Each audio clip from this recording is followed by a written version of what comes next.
샬롬. 오늘도 저희 예배 나오신 모든 분들을 주님의 이름으로 환영하고 축복합니다. 여러분 잘들 지내셨나요? 네, 저도 덕분에 잘 지내고 있습니다. 저는 설교를 맡을 때마다 오늘 날씨가 좋기를 그리고 간식이 맛있기를 항상 기도하는데 오늘도 갑자기 날씨가 추워져서 추우면 또 나오기 싫잖아요. 예배도 더 나오기 싫고 예, 그런데 이렇게 많이 나와주셔서 감사합니다. 이렇게 춥고 이렇게 으슬으슬한 겨울이 되면 여러분은 무엇이 생각나시나요? 저는 지난번에 제가 한번 말씀드린 적이 있는데 기억하시는지 모르겠는데 제가 어렸을 때 살았던 알래스카가 생각납니다. 잘 아시겠지만 알래스카는 6개월 동안 밤입니다. 그래서 오늘 밤 아침에 조금 이제 해가 일찍 뜨긴 하는데 이렇게 추운 날 어두울 때 나오면 알래스카의 기억이 이제 소록소록 납니다. 그때는 제가 어렸을 때는 이제 인터넷이 없었던 시대였기 때문에 이제 오늘 학교를 갈 수 있는지 없는지를 라디오를 틀고 열심히 듣거든요. 근데 이제 라디오에서 학교를 갈 수 없는 날씨가 정도가 되면 영하 50도 정도 내려가면 이제 No School Day라고 외칩니다.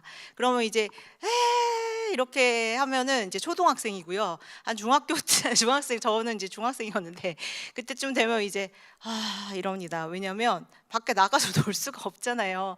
그래서 집에만 있어야 되거든요. 근데 집에 추운 날 있다고 생각해 보십시오. 무엇을 하고 있겠습니까? 인터넷도 없고. 예. 그래서 제가 성경책을 읽었느냐 그거는 아니고요. 이제 저는 그때 이제 사촌 동생들을 돌봐야 하는 막대한 임무를 가지고 있었습니다. 이제 미국에서는 만 13세 이하의 아이가 혼자 집에 있으면 이제 아동 학대죄로 이제 불려가거든요. 그래서 제가 아는 정말 지인은 이제 4학년이었는데 우리나라 문화에서는 4학년이면 이제 형제자매 친구들 이렇게 모여서 엄마가 잠깐 나갔다 올게 놀아라 하시잖아요. 이제 그 생각을 하시고 엄마가 애를 놔두고 왔다가 옆에 분이 신고하셔서 이제 폴리스카가 와가지고 이렇게 싣고 가고 하는 이제 적이 있었거든요. 그래서 저는 이 초등학생 사촌들이 밖에 나가지 않고 혼자 있지 않게 하는 막대한 임무를 가지고 있었습니다. 뭘 니네들과 해야 하나 항상 고민하다가 제가 뭘 했을까요?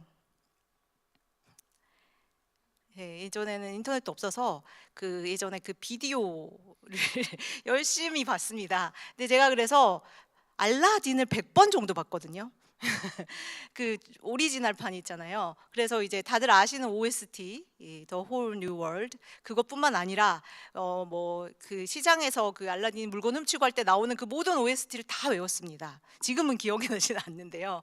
예. 자, 그럴 정도로 이제 그 영화를 많이 봤는데 거기서 나오는 굉장히 중요한 씬이 있죠.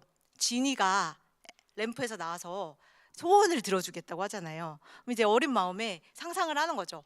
지니가 나에게 나오면 나는 무엇을 물어볼 것인가. 다들 한 번씩 상상해 보셨죠? 갑자기 지니가 나와서 너의 모든 소원을 들어주겠다. 그러면 여러분은 어떤 소원을 말씀하실 건가요? 이제 말씀 안 하셔도 이제 속으로 다 뭔가 말씀하고 계실 텐데, 자, 그것이 여러분이 생각하고 있는 인생에서 가장 중요한 핵심 가치라고 생각합니다. 자, 그래서 설교를 준비하면서 또 올해를 시작하면서 이제 저희 원장님께서 1월 7일 날 이 자리에서 저희 핵심 가치 올해 나아갈 방향을 제시해 주셨잖아요. 다 기억하시죠? 네. 원장님께서 이제 용해가 지나고 뱀해가 왔으니 뱀처럼 지혜롭고 또 이제 사이즈가 확 줄었으니까 이제 뱀처럼 겸손하고 알찬 우리가 되자라고 저희의 이제 가치를 제시해 주셨습니다. 이제 저도 작년부터 제 마음을 돌보면서 또 올해 어떤 방향으로 나갈지를 묵상하면서 이 비슷한 이제 가치를 생각하고 있어서 너무 반가웠습니다. 그래서 제가 세상 사람들은 어떠한 핵심 가치를 가지고 이 세상을 살아가나를 좀 조사해 봤습니다. 이제 퓨 리서치 기관이라고 미국에 이제 권위 있는 기관에서 조사를 했는데요. 세상 사람들은 삶의 가장 중요한 5대 가치 중에 이제 가족을 첫 번째로 보통 뽑았습니다. 너무 안타깝게도 제가 가장 중요시 여기는 두 가지. 물론 저는 기독교를 종교라고 생각하지 않습니다. 하지만 이 반려동물과 종교가 가장 하위에 있더라고요. 그 중에서 유일하게 미국만이 5대 가치 중에 믿음을 중요시 여기는 국가로 판명이 났습니다. 자, 그런데 17개국 사람들을 대상으로 조사를 했거든요. 그런데 너무 안타깝게도 대부분의 국가가 가족을 1순위로 뽑았다면 우리나라 사람들이 물질적 풍요를 1순위로 뽑았습니다. 너무 안타깝지 않나요? 네. 물론 이에 대해서 지금 한국 사람들이 우리 사회를 이해해야 된다." 뭐 이런 변명들을 좀 이렇게 내놓고 있는 상황이긴 합니다. 예.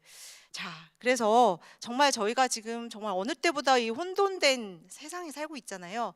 그래서 저희가 정말 무엇이 제일 중요한 건지 분별하면서 사는 것이 가장 중요하다고 생각이 돼서 오늘은 잠시 짧은 시간 동안 분별에 대해서 좀 나눠 보려고 합니다. 자, 이 성경에서 이제 시대의 징조에 대해서 말씀하고 계십니다. 말세에는 이러한 것들이 있을 것이라고 말씀하시는데, 먼저 사람들이 자기를 사랑하고 돈을 사랑하고 감사할 줄 모르고 무정하며 또 절제하지 않고 쾌락을 사랑하는 시대가 온다고 말씀하셨습니다. 그리고 먼저 무엇보다도 사랑이 없다라고 말씀하셨습니다. 뭔가 지금 저희 세상과 너무 비슷하지 않나요? 저희는 이러한 세상에서 하나님의 사랑을 가지고 사명을 하라는 그 위대한 사명을 부여받은 기간이므로 하나님의 뜻이 무엇인지 분별하는 것이 매우 중요하다고 생각합니다. 그래서 오늘 분별에 대해서 좀 나누려고 하는데요. 사실 이 분별이란 단어는 그 중요도에 비해서 성경에서 직접 언급되어 있는 곳이 사실 많지 않습니다. 저희가 아는 뭐 사랑, 믿음 이러한 것들은 굉장히 많이 언급되어 있는데 구약에서 24회 정도밖에 언급되어 있지 않습니다. 히브리어로 빈이라는 단어가 가장 많이 사용되는데요. 이는 사이에라는 전치사입니다. 저희가 옳은지 선인지 악인지 구분하려면 그 사이에 있어야 하잖아요. 자, 그래서 이것이 보통 이해하다, 보다라는 정도로 의역이 되었고요. 그다음에 신약에서는 이것보다 더 적게 언급이 됩니다. 그리고 이것이 언급될 때에도 사실 우리가 분별하라라고 하지 않으시고 하나님의 뜻이나 영적인 분별을 하라고 할 때 사용되어집니다. 하지만 저희는 굉장히 많은 지혜와 지식이 필요함을 이 세상을 살아가면서 매 순간 느끼고 살아갑니다. 그래서 이제 분별하는 능력을 구하는 지혜와 명철과 지식으로 구하는 것으로 많이 이제 의역이 되어 있거든요. 특별히 여러분들이 잘 아시는 하나님의 분별을 구했던 한 분이 있습니다. 다들 누군지 아시죠? 예, 솔로몬 왕입니다. 솔로몬 왕은 이스라엘의 제3대 왕으로서 아버지인 다윗의 아들입니다. 근데 당시 유대 문화에서는 이제 장자에 대한 권한이 굉장히 컸습니다. 그런데 솔로몬은 장자가 아니거든요. 그런데도 왕이 되었습니다. 그 또한 또 이제 역사학자들이 추정하기로는 이제 어린 나이 한 20대 정도에 이제 왕으로 재위했다라고 하는데요. 아버지가 굉장히 명성이 컸었던 왕이었고 또 매우 어린 나이였기 때문에 아마 이 솔로몬은 왕이 되는데 굉장히 심적인 부담이 컸을 것으로 예상됩니다. 그래서 이 솔로몬은 왕이 되면서 제일 먼저 하나님께 일천 번제를 드리거든요. 어떤 왕도 하지 않았던 일천 마리의 양을 가지고 동물을 가지고 하나님께 제사를 드렸습니다. 먼저 모든 것을 내려놓고 하나님께 자신의 모든 것을 이제 바치고 구하는 그러한 제스처였던 것입니다. 이제 이러한 솔로몬의 겸손함에 기뻐하셨던 하나님께서 이제 솔로몬의 꿈에 나타나십니다. 꿈에 나타나셔서 지니처럼 너 무엇을 원하냐? 너에게 네가 구하는 모든 것을 주겠다라고 말씀하십니다. 자, 여러분은 하나님이 갑자기 나타나셔서 네가 원하는 거 다 줄 테니까 말해봐 하면 무엇을 말씀하시겠습니까? 네, 솔로몬은 당연히 이제 이 정황에서 또 여러분이 이 스토리를 잘 알고 계실 텐데 솔로몬은 하나님께 지혜로운 마음 또는 어떤 역본에는 듣는 마음을 달라고 했습니다. 그 이유는 백성들을 재판하고 백성들을 다스려야 하는데 본인은 선과 악을 분별할 수 있는 능력이 없다는 것을 솔로몬은 잘 깨닫고 있었습니다. 그래서 하나님께서는 내가 네가 말한 대로 지혜롭고 총명한 마음을 주겠다라고 말씀하셨습니다.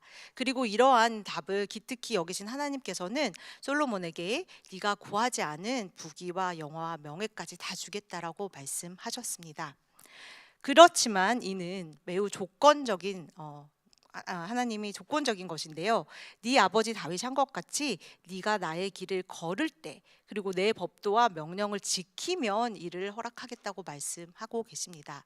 왜냐하면 선과 악을 분별할 수 있는 능력이 저희에게는 없거든요. 하나님께 구하고 하나님의 길을 하나님의 명령을 따라서 갈 때만 저희가 이를 분별할 수 있습니다. 그래서 이 분별이란 단어가 최초의 성경에 나오는 곳은 하나님께서 세상을 창조하실 때입니다. 세상이 혼돈에 있을 때 죄송합니다. 세상이 혼돈해 있을 때 하나님께서 존재자를 만드실 때 존재의 근원인 그분께서 명암을 분별하셨다라고 되어 있습니다. 처음에 창조하실 때 이 세상의 이치와 빛과 모든 것을 하나님께서 순서를 정하실 때 분별하신 분이 바로 하나님이십니다. 그러므로 저희에게는 분별할 수 있는 능력이 없습니다. 저희는 이 빛과 어두움처럼 이 첫째 날 하나님께서 빛과 어둠을 만드시거든요. 저희는 마지막 날인 여섯째 날에 이 빛과 어둠처럼 하나님에 의해서 분별당한 존재입니다. 명암은 여러분 다 아시듯이 밝음과 어둠, 빛과 어둠, 그리고 기쁨과 슬픔, 불행과 행복 등의 세상의 기초, 세상의 생사화복을 의미합니다. 그러므로 세상 처음부터 이 세상을 만드실 때 하나님께서 이 세상의 모든 것, 선과 악과 빛과 어둠, 세상의 기초를 만드셨고 이를 분별하셨습니다. 여기서 바로 선악과의 문제가 나오는 것입니다. 많은 사람들이 아니 선악과 하나 따먹었다고 사랑의 하나님께서 사람을 이렇게 쫓아내시고 너무하신 거 아니야? 라고 생각을 할 수 있습니다. 하나님께서는 저희에게 세상의 모든 걸 다 해도 되는데 그 중에 하나, 세상의 모든 실과를 다 먹어도 되는데 그 중에 하나, 선과 악을 구분할 수 있는 실과는 먹지 말라고 하셨습니다. 이는 바로 저희가 선악을 구분할 수 있는 능력을 가지고 있지 않기 때문입니다. 그러므로 온전하지 않은 저희가 또 선과 악처럼 명함처럼 분별된 존재인 저희 존재자가 이를 먹는다는 것은 저희가 감당할 수 없는 것을 가지고 이 세상의 질서가 무너지기 때문에 하나님이 이를 금하신 것입니다. 저희는 이러한 상황에 자주 처해 있다고 생각합니다. 저희가 저 남자일 수도 있고 여자일 수도 있고 또 뱀의 이제 상태일 수도 있는데요. 저희는 이 세상의 모든 일을 홀 픽처를 볼 수 있는 능력이 없습니다. 내가 지금 이렇게 매달려 있을 때는 누가 구해주길 바라고 또 내가 이 남자인 경우에는 내 등 위에 있는 이 돌을 누가 치워주길 바라면서 이렇게 스트럭을 하면서 살아가는 게 저희의 존재이고 이 존재론적 한계인 것 같습니다. 그러므로 저희는 이 세상을 살아가면서 매 순간 지혜를 구하지만 사실 저희가 지혜라고 믿는 것들은 사실 장님이 코끼리를 만지는 것과 같다고 생각합니다. 그래서 영어에서 분별은 discern이란 단어로 사용됩니다. discern은 라틴어 접두사인 dis, 떨어져서라는 단어와 또 걸러내다라는 세레네가 합쳐진 말입니다. 그러므로 저희가 어떠한 것을 분별하려면 사실 그 상황에 함몰되어 있지 않고 떨어져서 그 전체를 볼 때만 가능하거든요. 그런데 저희는 존재자로서 이 시간, 이곳에 밖에 존재할 수 없고 저희는 홀 픽처를 볼 수가 없습니다. 그러므로 저희가 사실 할 수 있는 것은 concern밖에 없습니다. 함께 그 자리에서 걸러내지 못하고 항상 여기에 저기가 함몰되어 있을 수밖에 없는 존재론적인 제한적인 존재임을 인정해야 합니다. 그래서 저희가 할 수 있는 건 항상 근심 걱정입니다. 아, 이를 어떡하지? 어떻게 해결하지? 저희는 항상 이렇게 걱정하며 염려하며 살아갈 수밖에 없는 존재인 것 같습니다. 그래서 하나님께서 저희에게 상황을 분별하라고 말씀하지 않으셨습니다. 하나님께서는 저희에게 이 시대의 이 나쁜 풍조를 본받지 말고 새롭게 되라고 하셨습니다. 그리고 하나님이 이 세상을 향해서 어떠하신 뜻이 있는지 그분의 뜻을 분별하라고 하셨지 저희 보고 상황을 판단하라고 하지 않으셨습니다. 왜냐하면 하나님께서는 저희가 이 홀 픽처를 볼 수 없는 제한적인 존재라는 걸 너무 잘 알고 계시기 때문입니다. 저희는 하나님의 사랑으로 이 세상을 인류를 질병으로부터 자유롭게 하라는 사명을 부여받은 사람들입니다. 너희의 능력으로 너희가 판단하고 너희가 결정하라고 하지 않으시고 내가 부여하는 사랑으로 이 세상을 변화시키라고 사명을 주셨습니다. 그래서 원장님께서 저희에게 올해 제시하신 방향은 정말 너무나도 성경적인 방향입니다. 2000년 전에 저희가 이 사명을 부여받기 전에 저희의 선조들은 먼저 하나님께 이 사명을 부여받았습니다. 마태복음 10장을 보시면 예수께서 제자들을 부르셔서 너희가 질병과 온갖 허약함을 고치라고 세상에 저희를 보내셨습니다. 그런데 하나님께서는 이 세상을 만드시고 명암을 분별하시고 세상의 이치를 놓으신 하나님께서는 저희가 어떠한 세상이 보내지는지 너무나 잘 알고 계셨습니다. 그래서 후반부의 16절을 보시면 하나님께서 내가 너희를 보내는 것이 마치 양을 이리떼 가운데로 보내는 것 같다라고 말씀하셨습니다. 그러나 이러한 혼돈되고 이러한 혼탁된 사회에서도 저희에게 너희는 뱀과 같이 슬기롭고 비둘과 같이 순진해져라라고 저희에게 명령하셨습니다. 그래서 하나님께서 저희에게 분별을 요구하시는 것은 바로 이것입니다. 너희는 너희의 명철을 의지하지 말고 나의 지혜가 무엇인지 나에게 구하라고 말씀하십니다. 저희가 하나님의 하나님됨을 인정하고 이 기간의 주인이신 하나님께 모든 것을 먼저 맡기고 그분의 분별을 요청드릴 때 하나님께서는 저희의 길을 곱게 하신다고 말씀하고 계십니다. 그러므로 저희 하나님께 지혜를 구하라고 하나님께서 지혜를 구해도 된다고 내가 너희에게 아낌없이 주시겠다고 이렇게 야고보에서 약속하셨습니다. 저희 한번 같이 읽어볼까요? 시작. 여러분 가운데 누구든지 지혜가 부족하거든 모든 사람에게 아낌없이 주시고 나무라지 않으시는 하나님께 구하십시오. 그리하면 받을 것입니다. 아멘. 여러분이 받지 못하는 것은 구하지 않으시기 때문입니다. 하나님께서 구하면 주시겠다고 하셨습니다. 물론 여기에는 또 조건절이 붙습니다. 너희의 정욕대로 쓰려고 너희의 욕심대로 구하지 말라라고 하셨습니다. 그리고 하나님께서 그럼에도 항상 불안해하는 저희에게 이렇게 완전히 저희에게 명확히 말씀해 주십니다. 네가 오른쪽이나 왼쪽으로 치우치려고 하면 너의 뒤에서 이것이 바른 길이니 이 길로 가거라 하는 소리가 들릴 것이다 라고 말씀하십니다. 여러분 믿고 구해 보십시오. 하나님께서 이렇게 명확하게 오른쪽으로 갈 것인지 왼쪽으로 갈 것인지 너는 지금 치우치고 있다고 말씀해 주실 것입니다. 그러므로 하나님께서 말씀하십니다. 저희는 많은 선택의 기로에 특히 여기 계시는 많은 리더십 분들이 얼마나 두려우십니까? 내가 선택한 이 길이 잘못되면 환자의 생명이 위험할 수 있는 저희는 그런 길이잖아요.